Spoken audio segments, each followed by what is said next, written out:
Selamat siang, perkenalkan nama saya Hisdal Putra. Saya dari Fakultas Teknik, jurusan Teknik Informatika, Prodi Pendidikan Teknik Informatika dan Komputer kelas D.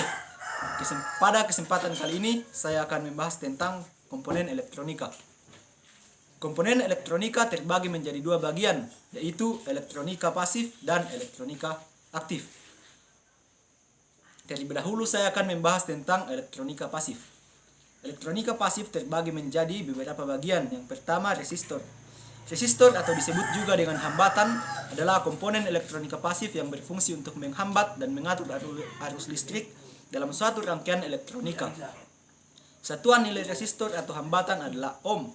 Nilai resistor biasanya diwakili dengan kode angka ataupun gelang warna yang terdapat badan resistor. Resistor terbagi menjadi beberapa jenis, yaitu resistor yang nilainya tetap, resistor yang nilainya dapat diatur, resistor yang nilainya dapat berubah sesuai dengan intensitas cahaya, dan resistor yang nilainya dapat berubah sesuai dengan perubahan suhu. Adapun fungsi dari resistor adalah sebagai pembatas arus listrik, sebagai pengatur arus listrik, sebagai pembagi tegangan listrik, dan sebagai penurun tegangan listrik. Yang kedua, kapasitor. Kapasitor atau disebut juga dengan kondensator adalah komponen elektronika pasif yang dapat menyimpan muatan dalam waktu sementara dengan satuan kapasitannya adalah farad. Kapasitor terbagi menjadi dua jenis, yaitu kapasitor nilai tetap tidak berpolaritas.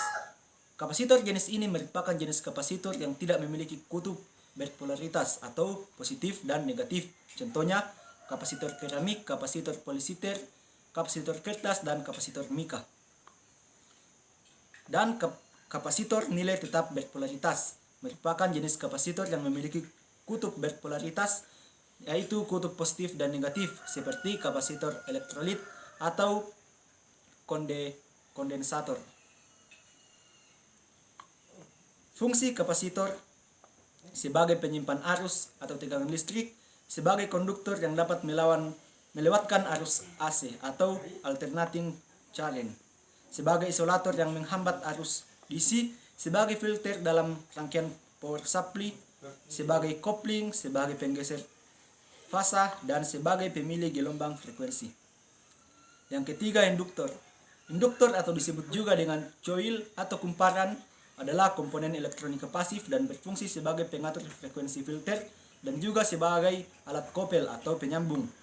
Jenis-jenis induktor terbagi menjadi dua, yaitu induktor bernilai tetap dan induktor tidak tetap. Jenis induktor bernilai tetap biasanya terdiri dari gulungan inti udara atau inti lainnya yang dipasangkan secara permanen sehingga menghasilkan nilai yang tetap dan tidak dapat diubah-ubah. Induktor tidak tetap. Jenis induktor tidak tetap atau variabel merupakan jenis induktor yang nilainya dapat diatur atau diubah-ubah dengan cara memutar atau menggeser bagian inti kumparan atau dengan cara dicabangkan pada jumlah lilitan tertentu. Fungsi dari induktor adalah sebagai filter dalam rangkaian yang berkaitan dengan frekuensi, sebagai transformator atau transformer, sebagai motor listrik, solenoid, relay, speaker, dan mikrofon. Yang kedua yaitu komponen aktif. Komponen aktif terbagi menjadi beberapa bagian. Pertama, dioda atau diode. Dioda adalah komponen elektronika aktif yang berfungsi untuk menghantarkan arus listrik ke satu arah dan menghambat arus listrik dari arah sebaliknya. Dioda pada umumnya mempunyai dua elektroda atau terminal, yaitu anoda plus dan katoda minus, dan memiliki prinsip kerja yang berdasarkan teknologi pertemuan PN semikonduktor, yaitu dapat mengalirkan arus dari sisi tipe P atau anoda menuju ke sisi tipe N atau katoda, tapi tidak dapat mengalirkan arus ke arah sebaliknya. Jenis-jenis dioda adalah dioda biasa atau dioda penyerah, dioda silinder, LED atau light emitting diode, diode foto, dioda Schottky, dan dioda laser. Yang kedua yaitu transistor. Transistor adalah komponen elektronik aktif yang memiliki berbagai macam fungsi seperti sebagai penguat, pengendali, pengarah, osilator, modulator, dan lain sebagainya. Jenis-jenis transistor terbagi menjadi dua, yaitu transistor bipolar dan transistor efek Medan. Transistor bipolar adalah transistor yang struktur dan prinsip kerjanya memerlukan perpindahan muatan pembawanya, yaitu elektron di kutub negatif untuk mengisi kekurangan elektron atau hole di kutub positif. Transistor efek medan. Transistor efek medan atau field effect transistor yang disingkat menjadi VAT, ini adalah jenis transistor yang menggunakan listrik untuk mengendalikan konduktivitasnya.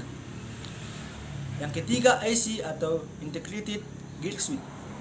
AC adalah komponen elektronika aktif yang terdiri dari gabungan ratusan bahkan jutaan transistor, resistor, dan komponen lainnya yang diintegrasi menjadi sebuah rangkaian elektronika dalam sebuah kemasan kecil. Dan yang terakhir yaitu saklar atau switch. Saklar adalah komponen yang digunakan untuk menghubungkan dan memutuskan aliran listrik dalam rangkaian elektronika. Saklar sering digunakan sebagai on-off dalam peralatan elektronika. Jadi sekian tentang presentasi saya, kurang dan lebihnya mohon dimaafkan. Terima kasih.